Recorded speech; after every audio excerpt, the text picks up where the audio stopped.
આજે ગુજરાત સરકારના નવા મંત્રીમંડળની શપથવિધિ યોજાઈ છે ત્યારે જે પણ માન્ય ધારાસભ્યશ્રીઓને મંત્રી તરીકેની જવાબદારી મળી છે એવા તમામને શુભેચ્છા પાઠવું છું। પણ ગુજરાતની પ્રજા જાણવા માગે છે કે અધવચ્ચે 2.5 વર્ષે મંત્રીમંડળમાં ફેરફાર કરવાની જરૂરિયાત કેમ ઊભી થઈ? એક તરફ આખી સરકાર પોલિસી પેરાલિસિસથી પીડિત છે, ચારે તરફ ભ્રષ્ટાચાર બેફામ છે, લોકો સરકારની નીતિ અને નિયતને સારી રીતે ઓળખી ચૂક્યા છે। એટલે ચહેરા બદલવાથી જે લોકોને અન્યાય થઈ રહ્યો છે, જે ભેદભાવનો ભોગ બનવું પડે છે, જે લોકો હેરાન પરેશાન છે, ભ્રષ્ટાચાર અને ગેરવહીવટથી ત્રસ્ત જનતા છે, એને આમાંથી કોઈ પણ જાતનો લાભ મળવાનો નથી। આ મંત્રીમંડળના ફેરફારથી ગુજરાતના લોકો જાણવા માંગે છે કે ગુજરાતીઓને ગુજરાતને શું ફાયદો? પાછલા 2.5 વર્ષના શાસનકાળમાં જે મંત્રીમંડળ હતું, લગભગ 9 જેટલા કેબિનેટ મંત્રીશ્રીઓ હતા અને 8 જેટલા રાજ્ય કક્ષાના મંત્રીઓ હતા। 50% લોકોને પડતા મૂક્યા છે।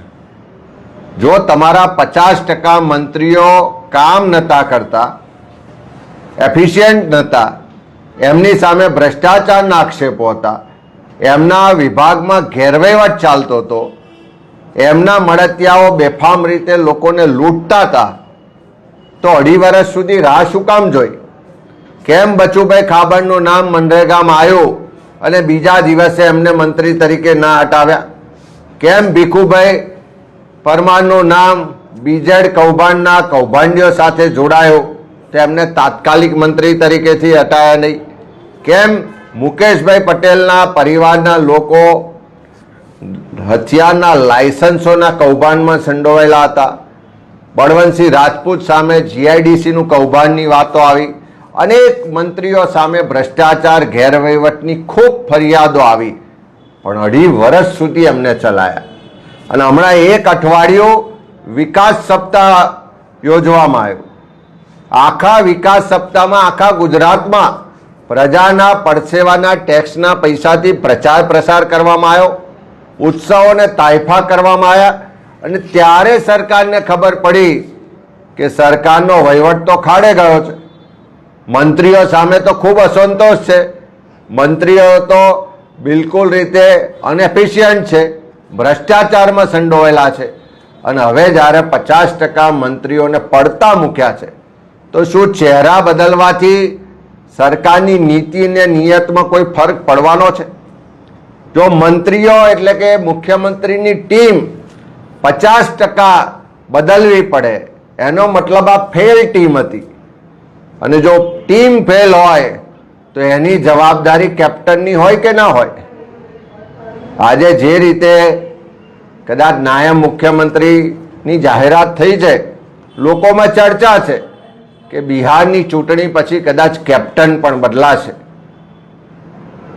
પણ આજે ગુજરાતના લોકો આ મંત્રીમંડળના ફેરફારના જે ચહેરા જોયા છે, જે નામ જોયા છે, ચોક્કસ એમણે બધા વિસ્તારો જ્ઞાતિઓનું પ્રતિનિધિત્વ આપ્યું એવું કહે છે, પણ જે જમીન સાથે જોડાયેલા નેતાઓ હતા, જે કદાચ કયાગરા નહોતા, પોતાના સમાજમાં પોતાના વિસ્તારમાં જેમનું નામ છે, મહેનત છે, એવા કેટલાય લોકોને સાઇડલાઇન કરવામાં આવ્યા। જયેશ રાદડિયા હોય, અલ્પેશ ઠાકોર હોય કે બીજા મંત્રીઓ, અનેક લોકો એવા છે કે જેને પોતાના વિસ્તારમાં કે પોતાના લોકોને અપેક્ષા હતી। અમારા ખેડામાં પંકજભાઈ દેસાઈ છે, 6 ટર્મથી ધારાસભ્ય છે, કાયમ રાહ જોઈને બેઠા હોય। વડોદરામાં અનેક લોકો છે, બધી જ જગ્યાએ છે, પણ કદાચ દિલ્હીના જે રિમોટ કંટ્રોલથી આખી ગુજરાત સરકાર ચલાવે છે એવા નેતાઓને કયાગરા લોકો જોઈતા હશે।